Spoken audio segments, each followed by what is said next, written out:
আবারও শিবের মাথায় জল ঢালতে যাবার পথে মর্মান্তিক পথ দুর্ঘটনার কবলে পড়ে মৃত্যু হলো প্রায় 5 জনের। ঘটনায় রীতিমতো শোকের ছায়া গোটা বাগডোগরার নকশালবাড়ি এলাকায়। জানা যায় সকাল সকাল বাবার মাথায় জল ঢালবে বলে 10 জন বোলবম যাত্রী তথা যুবকরা পায়ে হেঁটে রাস্তার ধার দিয়ে যাচ্ছিল বাবা ভোলানাথের মাথায় জল ঢালার উদ্দেশ্যে। আর ঠিক সেই সময় পেছন দিক থেকে আসা একটি স্করপিও গাড়ি দ্রুত গতিতে এসে তাদেরকে একে একে পরপর 10 জনকে ধাক্কা মেরে রাস্তার নঞ্জলিতে পড়ে যায় তারা। এরপরেই ঘটনাস্থলে মৃত্যু হয় বেশ কয়েকজন বোলবম যাত্রীর। ছুটে আসেন এলাকাবাসীরা এবং ছুটে আসেন দমকল বাহিনী ও স্থানীয় প্রশাসন ও পুলিশ কর্মীরা। উদ্ধার কাজে ঝাঁপিয়ে পড়েন সকলেই। যদিও আহতদের প্রত্যেককে উদ্ধার করে উত্তরবঙ্গ মেডিকেল কলেজ হাসপাতালে পাঠানো হয়।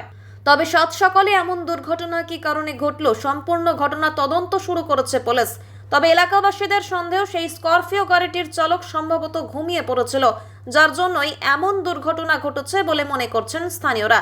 তবে যেটি ঘটেছে তা অত্যন্ত দুঃখজনক এবং মর্মান্তিক ঘটনা। হয়েছিল কাকা, কখন কোথায় যাচ্ছিলেন আপনারা? আমরা যাচ্ছি জঙ্গলি বাবা। হ্যাঁ। সবাই লাইন করে যাচ্ছি কাঁচা রাস্তায় দিয়ে। যাতে যাতে গাড়িটা ওই গাড়িটা ফুল স্পিডে আসলো। আসার পরে আমরা তিনজন একটু পিছনে ছিলাম। তারপরে এদেরকে ঠায় করে মারিয়ে দিল, পোল খুঁটি ওগুলো ভেঙে দিল। ভেঙে দেওয়ার পর দেখতে সবাই ডেক, কেউ চিন্তা নেই। কজন মারা গেছে? এখানে 5 জন মারা গেছে। 5 জন? 5 জন ওপেন ডিটেক। আর ওই গাড়ির মধ্যে কেউ মারা গেছে? গাড়ির মধ্যে কেউ মারা যায়নি, ওরা পালিয়ে গেছে। পালাই গেছে। আপনারা কোথা থেকে কোথায় যাচ্ছিলেন? আমরা বাড়ি থেকেই আছে বাড়ি, মোটামুটি 4 কিলো 5 কিলো। জায়গার নাম কি? আমার হাউদিজোত। জায়গার নাম হাউদিজোত। আর দানাগজের ছিল লোক? দানা করছে না, ওটা দানা করছে। হাউদিজোতে কতজন ছিলেন টোটাল আপনারা হেডে? মোটামুটি 10 জন। এর মধ্যে কেউ সিভিকও মারা গেছে? একটা সিভিক মারা গেছে। আপনার নাম?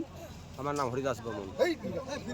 মারা গেছে, কাকার ছেলে মারা গেছে, দুইটা দাদা নিচে, দাদা রে ভাই,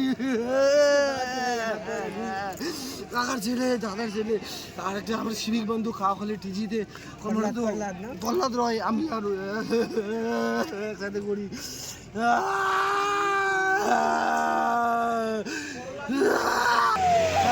জল ঢালতে যাচ্ছে সকালবেলায়।